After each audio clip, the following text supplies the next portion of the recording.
নরেন্দ্র মোদী সরকার যদি বাংলাদেশকে আক্রমণ না করতে পারে তাহলে গদি ছেড়ে আমাদের হাতে দায়িত্ব দেওয়া হোক।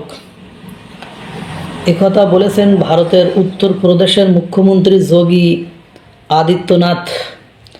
আমি এটা বাংলাদেশের একটি গুরুত্বপূর্ণ গণমাধ্যমের সামাজিক যোগাযোগ মাধ্যম থেকে জানতে পারলাম। যদিও এটা কতটা সত্য, তারপরেও দুই দেশে যে উত্তেজনাপূর্ণ ঘটনা ঘটে যাচ্ছে, তাতে করে এই বক্তব্য আর যোগী আদিত্যনাথের কতটা পপুলারিটি সেটা অনেকে হয়তো বা জানেন। ভারতের উত্তরপ্রদেশে তিনি মুখ্যমন্ত্রী। নেপালের জেনজিরা যে আন্দোলন করেছিল, সেই জেনজিদের আন্দোলনে কিন্তু ভারতের উত্তরপ্রদেশের মুখ্যমন্ত্রী যোগী আদিত্যনাথের ছবি দেখা গিয়েছিল বিভিন্ন স্থানে। অর্থাৎ ধর্মযুদ্ধে তিনি এক অনন্য নাম বা অন্যরকম বিষয়বস্তু। তো তিনি এরকম বলেছেন যে ভারতের উত্তরপ্রদেশের মুখ্যমন্ত্রী যোগী আদিত্যনাথের নামে সামাজিক যোগাযোগ মাধ্যমে প্রচারিত এক বক্তব্য ঘিরে শুরু হয়েছে তীব্র বিতর্ক। সেখানে বলা হয়েছে, মোদী সরকার যদি বাংলাদেশকে আক্রমণ না করতে পারে তাহলে গদি ছেড়ে আমাদের হাতে দায়িত্ব দেওয়া হোক। আমরা ধর্মযুদ্ধ করে বাংলাদেশকে অখণ্ড ভারতের অংশ করব। দক্ষিণ এশিয়ার ইতিহাস বলছে, ধর্মভিত্তিক রাজনীতির আগুন সবচেয়ে দ্রুত ছড়ায় আর ক্ষতিও করে গভীর।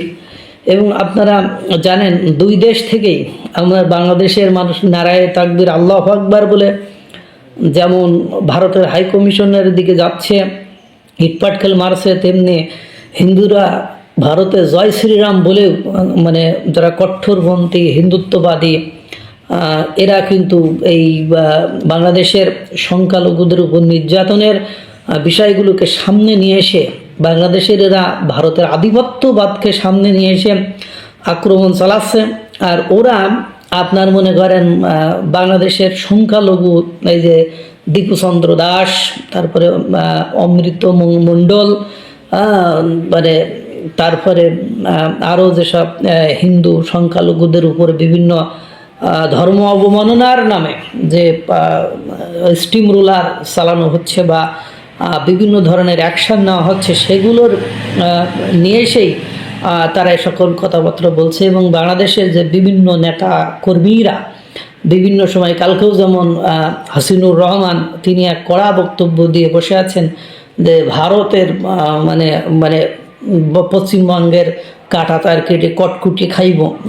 এই ধরনের বক্তব্য তো আসবেই, কারণ তারা দুই বাংলাকে এক করতে চাই। আমরা পশ্চিম বাংলা, আমরা একই জাতি স্বজাতির। যদি এরা দাবি করছে, পশ্চিমবঙ্গে কথা বলে না, তারা দাবি করছে, দাবি করার প্রেক্ষাপটে তিনি এই কথা বলেছেন। তো এখন সেক্ষেত্রে তো এই ধরনের একজন মুখ্যমন্ত্রী পর্যন্ত, এর আগে আসামের মুখ্যমন্ত্রীও একবার ভারতের পারমাণবিক বোমা আছে এই বলে থ্রেট করেছে। এবং আমাদের নাইম এলি, দক্ষিণ কোরিয়া, ও দেখলাম আজকে বলছে যে ভারত যে কোনো সময়, তার ইউটিউব চ্যানেলে দেখলাম বলছে ভারত যে কোনো সময় বাংলাদেশে সার্জিক্যাল স্ট্রাইক করতে পারে। বিভিন্ন ফরম্যাটে প্রস্তুতি একেবারে নেওয়াটা বা শেষ, এই ধরনের। তার নরেন্দ্র মোদী আছে। এরপরে অজিত দোভাল কালকে একেবারে বাংলাদেশকে নিয়ে কঠোর হুঁশিয়ারি দিয়েছেন। অর্থাৎ আপনার বলেছে, এবং সেটা আপনারা দেখেছেন যে 2900 সংখ্যালঘু নির্যাতনের কথা বলেছেন। দীপুচন্দ্র দাস, অমৃত মণ্ডল, তাদের হত্যার কথাও বলেছে। এবং এইগুলো নিয়ে তারা কড়া নজরদারিতে, খুব কঠিন করে নজরদারিতে রাখছে, এসব কথাগুলো বলেছে। সুতরাং বিষয়টি অনেক জটিল, কঠিন এবং দুর্বোধ্য রূপ ধারণ করেছে, যেটি আমাদেরকে যদি আমরা উপলব্ধি না করতে পারে তাহলে আমাদেরকে অনেক কাঠখড় পোড়াতে হতে পারে। এই যে একটা কথা, সরকার যদি বাংলাদেশকে আক্রমণ না করতে পারে তাহলে গদি ছেড়ে আমাদের হাতে দায়িত্ব দিক, এ কিন্তু সহজ এবং সহজ সরল কোনো বিষয় নয়। এটি কিন্তু একটা বড় মেসেজ, যেটা অনেক কিছুরই বার্তা দেয়। সম্মানিত দর্শক, এই সময়ের দুটি ঘটনা নিয়ে বাংলাদেশ এবং ভারতের সম্পর্কের সমীকরণ, এটা নিয়ে আসলে আজকে কথা বলবো। আপনারা জানেন যে বাংলাদেশে অতি সম্প্রতি এক হিন্দু যুবককে পিটিয়ে এবং আগুনে পুড়িয়ে হত্যা করা হয়েছে। এটা গত 18 ডিসেম্বরের ঘটনা। আবার এর মধ্যে গত 24 ডিসেম্বর ভারতে বাংলাদেশি সন্দেহে এক মুসলিম শ্রমিককে গণপিটুনি দিয়ে খুন করা হয়েছে। এসব ঘটনায় দুই দেশই তীব্র প্রতিক্রিয়া দেখিয়েছে। কোথাও কোথাও হাই কমিশনের কার্যক্রম স্থগিত করা হয়েছে, ভিসা দেওয়া বন্ধ করা হয়েছে। দুদেশেই মানে ভারতে এবং বাংলাদেশে হাই কমিশনারদের তলব করা হয়েছে, পাল্টাপাল্টি তলব বলা হয়। হাই কমিশনের সামনে বিক্ষোভ করা হয়েছে। এসব খবর আপনারা জানেন, কিন্তু বুকে হাত দিয়ে কি বলতে পারবেন এগুলো কেবলই বিচ্ছিন্ন ঘটনা? নাকি বলবেন বাংলাদেশ ভারতের সম্পর্ক এখন এক গভীর সংকটের ভেতর ঢুকে পড়েছে? আমরা কি কেউ ভাবছি এই যে হত্যা হচ্ছে, গণপিটুনি দিয়ে মেরে ফেলা হচ্ছে, ভিসা বন্ধের মতো ঘটনা ঘটছে, পাল্টাপাল্টি তলব করা হচ্ছে কূটনীতিকদের, এসব অপ্রীতিকর সংকট কোথায় গিয়ে থামবে? অর্থাৎ এর শেষ কোথায়? এটি কি আমরা খুব প্রত্যাশা করি? আপনি কি প্রত্যাশা করেন দুই প্রতিবেশী দেশের মধ্যে এমন সাপে নেউলে সম্পর্ক কি কোন সুস্থ মানুষ প্রত্যাশা করে, কল্পনা করে? গত 18 ডিসেম্বর ময়মনসিংহে 27 বছরের যে যুবক দীপু চন্দ্র দাসকে ধর্ম অবমাননার মিথ্যা অভিযোগে পিটিয়ে এবং পুড়িয়ে খুন করা হয়েছে, এটি তো আমরা জেনেছি। ওই দিনই রাজধানীতে ওসমান গনি ওরফে শরীফ ওসমান হাদির মৃত্যুতে এটি একটি হত্যাকাণ্ড।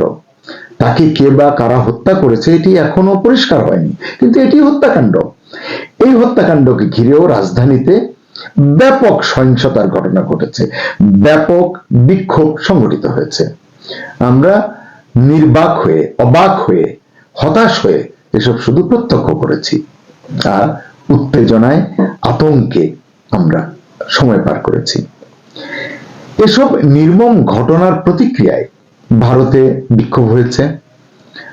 বাংলাদেশ মিশনের সামনে চাণক্যপুরীতে আপনারা জানেন উত্তেজনা দেখিয়েছে ভারতের কতিপয় যুবক বা কতিপয় নাগরিক, 25-30 জন বলা হচ্ছে। একইভাবে বাংলাদেশে চট্টগ্রামে ভারতের সহকারী হাই কমিশনে পাথর নিক্ষেপ করেছে কতিপয় বাংলাদেশি। ফলে এই উভয় পক্ষের এই যে অশান্তি, অস্থিরতা, এটি নিয়ে বাংলাদেশে যা ঘটেছে তা নিয়ে দিল্লিতে তীব্র প্রতিক্রিয়া হয়েছে, আবার দিল্লিতে যা হয়েছে তা নিয়ে বাংলাদেশ ক্ষোভ প্রকাশ করেছে।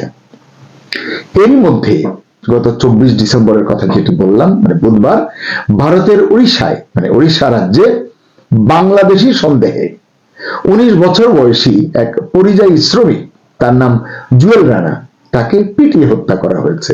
মানে ক্ষোভটা বাংলাদেশি সন্দেহে, মানে এ কারণেই কিনা তাকে হত্যা করা হয়েছে এই প্রশ্নটি কিন্তু এখানে আছে। এবং তাকে আধার কার্ড চাওয়া হয়েছে তার কাছে, কিন্তু সে আসলে ভারতেরই নাগরিক। দেখুন মানুষের ক্ষোভ, মানুষের উন্মত্ততা, বাংলাদেশ বলুন আর ভারত বলুন, কোথায় গিয়ে ঠেকেছে। জানা গেছে কেবল ডিসেম্বরেই ভারতের 3 রাজ্যে এভাবে গণপিটুনিতে মৃত্যুর ঘটনা ঘটেছে। আমাদের দেশে তো এটি অনেকটা ডাল ভাতের মতোই গত বেশ কিছুদিন ধরে দেখছি, আগেও ছিল, কিন্তু এখন তার শতকরা হার অনেক বেড়েছে। অর্থাৎ সহিংসতার যে উন্মত্ত প্রকাশ, এটা দুই পাশেই আছে, মানে দুই দেশেই আছে, আমরা দেখছি। এসবের মধ্য দিয়ে প্রতিবেশী দুই দেশের কূটনৈতিক সম্পর্ক কোথায় গিয়ে ঠেকছে তা কি আমরা কেউ ভাবছি? কারণ প্রতিবেশীর সঙ্গে কূটনৈতিক সম্পর্ক তো টিকিয়ে রাখতে হবে, যেভাবেই হোক রাখতে হবে। বাংলাদেশ এবং দিল্লি সহ কয়েকটি শহরে ভিসা সেবা স্থগিত হয়েছে, আমাদের খুলনায় হয়েছে, সম্ভবত রাজশাহীতে হয়েছে, এরকম। এটা তো আপনারা জানেন। দুই দেশই একে অন্যের বিরুদ্ধে কূটনৈতিক মিশনের নিরাপত্তা দিতে ব্যর্থ হয়েছে দেশগুলো, এরকম অভিযোগ আনা হয়েছে। বাংলাদেশের পররাষ্ট্র উপদেষ্টা অভিযোগ এনেছেন এবং ভারতে নয়াদিল্লিতে তাদের পররাষ্ট্র মন্ত্রণালয়ের মুখপাত্র রণধীর জয়সওয়াল তিনি অভিযোগ এনেছেন, অন্যরা কথা বলেছেন, রাজনৈতিক অনেক নেতারা এর ভিতরে কথা বলছেন।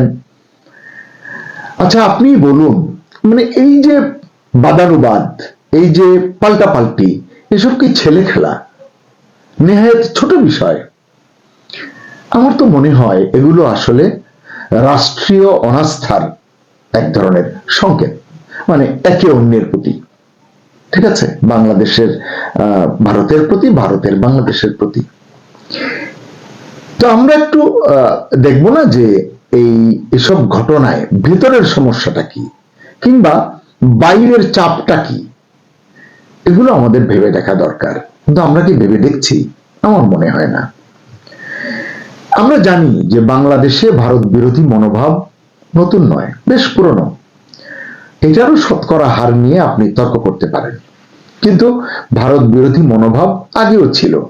আর এটা তো জানা কথা, বাংলাদেশে কিছু রাজনৈতিক দল আছে যারা তাদের রাজনীতির কার্ড হিসেবে ভারত বিরোধিতাকে কাজে লাগায়, আবার কেউ আছে ভারতের প্রতি যে তাদের সুসম্পর্ক সেটিকে কাজে লাগায়।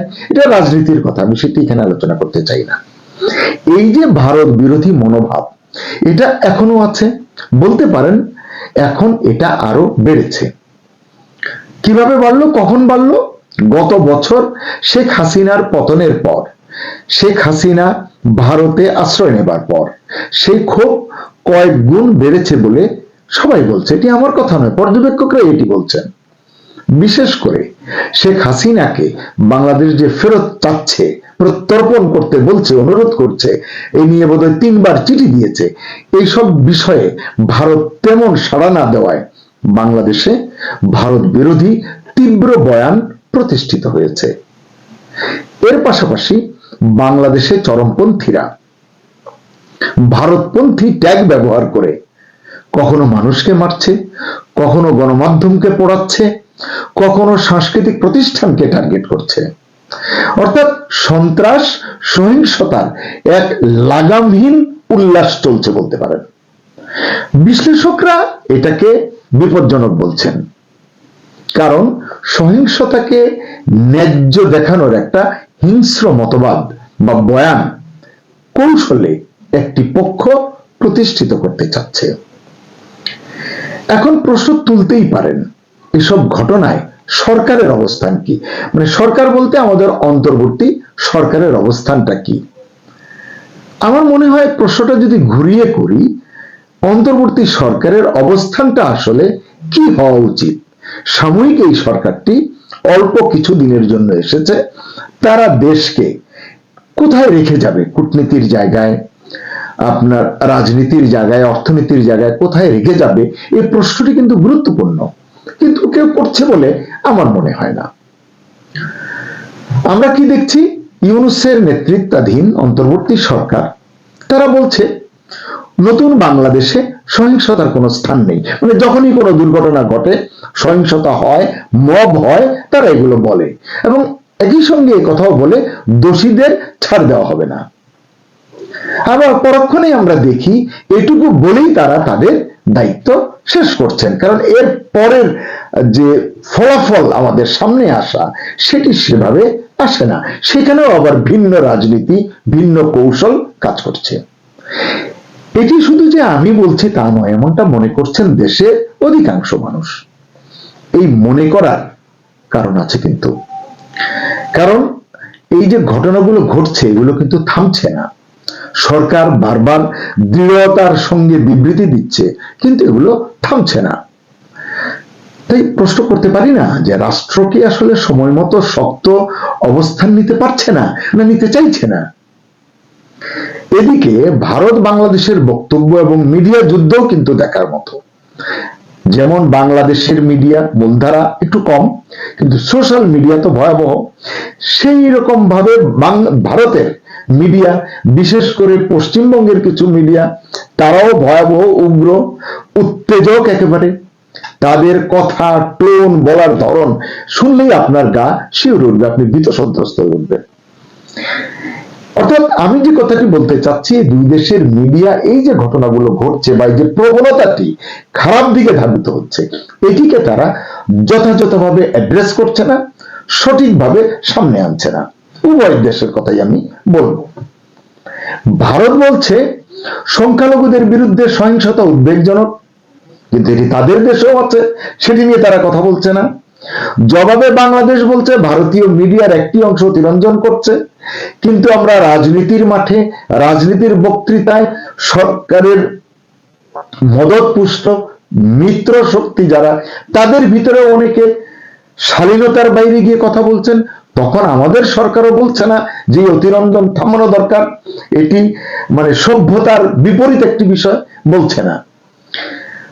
আবার এই যে বাংলাদেশের তরফ থেকে যে অভিযোগগুলো করা হচ্ছে, ভারত আবার এইসব অভিযোগ স্বীকার করছে না, তারা এসব বক্তব্য মানতে চাইছে না, সরাসরি প্রত্যাখ্যান করছে। তাহলে অবস্থাটা দাঁড়াচ্ছে কি, মানে এর সমাধানটা তাহলে কোন পথে? বিশ্লেষকরা বলছেন দুই দেশের ডানপন্থী রাজনীতি এবং উস্কানিমূলক বয়ানি এসব উত্তেজনা বাড়াচ্ছে। তো উত্তেজনা বাড়ালে উত্তেজনা প্রশমনের ব্যবস্থা তো করতে হবে, এটি দুই দেশেরই দায়িত্ব, সংশ্লিষ্ট যারা আছেন সবারই দায়িত্ব, শুধু বাংলাদেশের একার দায়িত্ব নয়, আবার ভারতেরও একার দায়িত্ব নয়। ঢিলটি মারলে পাটকেলটি খেতেই হবে, এটি আমরা সবাই জানি। তাই কথা না বাড়িয়ে প্রশ্ন করতে চাই, এবং প্রশ্ন একটাই, এই সহিংসতা কি সাময়িক উত্তেজনা, নাকি বাংলাদেশ ভারত সম্পর্ক এখন সত্যি এক দীর্ঘমেয়াদী ভাঙনের পথে এগিয়ে চলেছে? এবং এই আগুন নেভানোর দায়িত্ব তাহলে কার, রাষ্ট্রের না রাজনীতির? প্রিয় দর্শক, আপনার মতামত জানান কমেন্টে।